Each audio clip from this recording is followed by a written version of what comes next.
Θα κάνουμε αγώνα. Εγώ και εσύ, να δούμε ποιος θα φτάσει πρώτος κάτω. Και πώς θα τραβάς? Θα τραβάω. Δεν με προλάβεις, Χάρη. Θα δεις. Δεν με προλαβαίνεις με Θα τίποτα σε τώρα. κερδίσω. Έλα. Και τώρα ο μαθητής θα κερδίσει το δάσκαλο τώρα. Άιντε. Πάμε.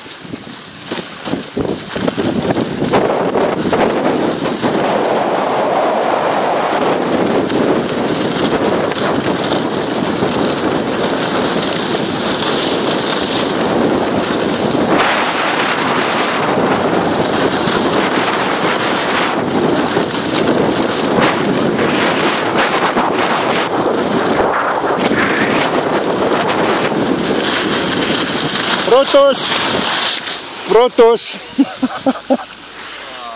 Λίγο ρε. Ωραίο ήταν, έτσι. Πολύ ωραίο. Επικίνδυνο όμως. Τραβούσεις από πίσω. Ναι. Άμα σου πω ότι σκεφτόμουν τώρα, λέω μην φάμε και καμιά τούμπα. Ας σπάζαμε όλα. Βρε. Ας τα σπάσουμε Σάββα. Ξεχαρεύομαι όμως και δεν μ' αρέσει, Χάρη. Ναι. Τώρα, Βρε, ας σπάσουμε πόδια αυτά, ας σπάσουμε χέρια, μη σπάσουμε, γιατί δεν μπορούμε μετά το πληκτρολόγιο στο chat να βαράμε.